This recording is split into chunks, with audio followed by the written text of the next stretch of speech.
गरुड़ पुराण में क्या लिखा है? मृत्यु के बाद क्या होता है? ऐसा रहस्य जो बहुत कम लोग जानते हैं।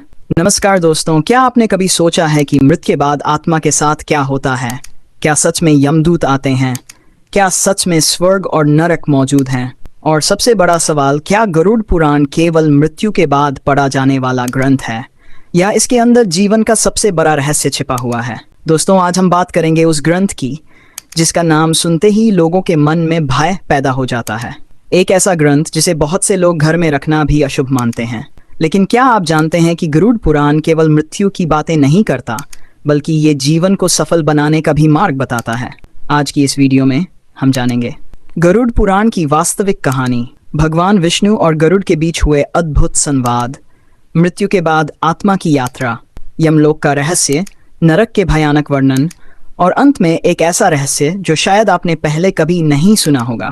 लेकिन वीडियो के अंत में मैं आपसे एक सवाल पूछूंगा जिसका उत्तर शायद आपके पास भी ना हो, इसलिए वीडियो को आखिर तक जरूर देखिए। गरुड़ पुराण की शुरुआत। पौराणिक मान्यताओं के अनुसार एक बार भगवान विष्णु के वाहन गरुड़ जी के मन में एक प्रश्न उठा। उन्होंने भगवान विष्णु से पूछा, हे प्रभु, मनुष्य मृत्यु के बाद कहाँ जाता है? क्या आत्मा समाप्त हो जाती है? स्वर्ग और नरक का सत्य क्या है? तब भगवान विष्णु ने जो उत्तर दिया वही आगे चलकर गरुड़ पुराण कहलाया। गरुड़ पुराण 18 महापुराणों में से एक माना जाता है।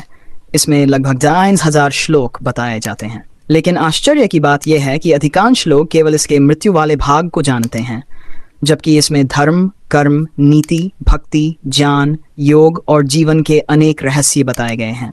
क्या मृत्यु अंत है?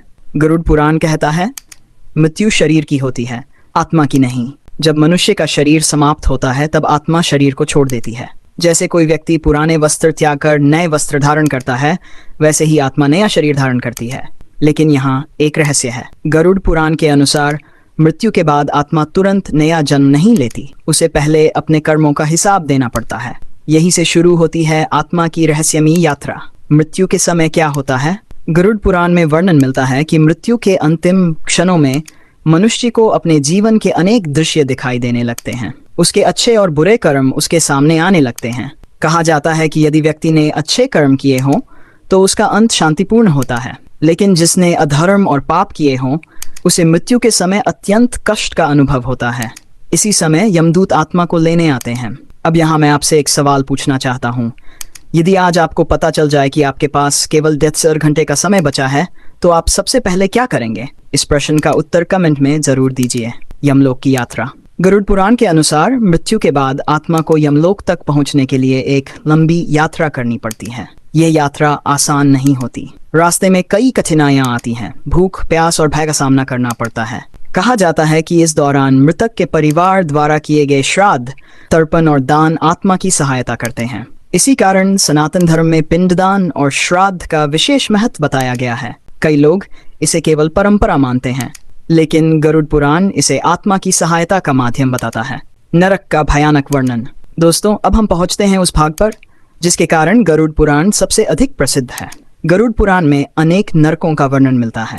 हर नरक विशेष प्रकार के पापों के लिए बताया गया है। कहा जाता है कि झूठ बोलने वालों, धोखा देने वालों, निर्दोष लोगों को कष्ट पहुंचाने वालों और अधर्म करने वालों को अपने कर्मों के अनुसार दंड मिलता है। लेकिन यहाँ एक बात समझना जरूरी है। इन वर्णनों को केवल भय के रूप में नहीं देखा जाता। इनका उद्देश्य मनुष्य को सही मार्ग पर चलने की प्रेरणा देना भी है। स्वर्ग का रहस्य। जिस प्रकार नरक का वर्णन है, उसी प्रकार स्वर्ग का भी वर्णन मिलता है। गरुड़ पुराण के अनुसार दान, सत्य, सेवा, भक्ति और अच्छे कर्म मनुष्य को उच्च लोकों की ओर ले जाते हैं। लेकिन एक रोचक बात यह है कि गरुड़ पुराण स्वर्ग को भी अंतिम लक्ष्य नहीं मानता, क्योंकि स्वर्ग में भी कर्मों का फल समाप्त होने पर पुनः जन्म लेना पड़ता है। यानी वास्तविक मुक्ति इससे भी आगे की अवस्था है। गरुड़ पुराण का सबसे बड़ा संदेश। बहुत लोग सोचते हैं कि गरुड़ पुराण केवल मृत्यु का ग्रंथ है, लेकिन वास्तविकता इससे बिल्कुल अलग है। इसका सबसे बड़ा संदेश है, जैसा कर्म वैसा फल। ये ग्रंथ हमें डराने के लिए नहीं, बल्कि जागरूक करने के लिए है। यह बताता है कि जीवन अनमोल है, समय सीमित है और हर कर्म का प्रभाव भविष्य पर पड़ता है।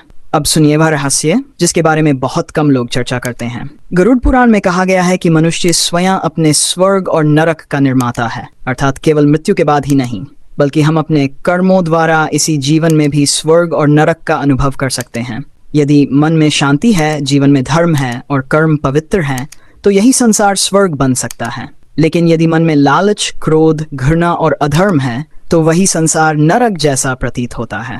अब सोचिए, क्या स्वर्ग और नरक कहीं दूर हैं, या फिर वे हमारे कर्मों और विचारों के भीतर ही छिपे हैं? लेकिन दोस्तों, गरुड़ पुराण में एक ऐसा रहस्य भी बताया गया है जिस पर आज भी विद्वानों के बीच चर्चा होती है। कहा जाता है कि कुछ आत्माएं मृत्यु के बाद तुरंत आगे नहीं बढ़ पाती। वे अपने अधूरे कर्मों व मोह और इच्छाओं के कारण भटकती रहती हैं। लेकिन क्या यह सच है? क्या मृत्यु के बाद भी चेतना किसी रूप में बनी रहती है? और क्या हमारे पूर्वज वास्तव में हमें देख सकते हैं? इन रहस्यों पर हम अगली वीडियो में विस्तार से चर्चा करेंगे। अगर आप उस वीडियो को मिस नहीं करना चाहते तो चैनल को सब्सक्राइब जरूर करें। वीडियो पसंद आया हो तो लाइक करें, शेयर करें और कमेंट में लिखें नमो भगवते वासुदेवाय। मिलते हैं अगली रहस्यमयी वीडियो में। जय श्री हरि।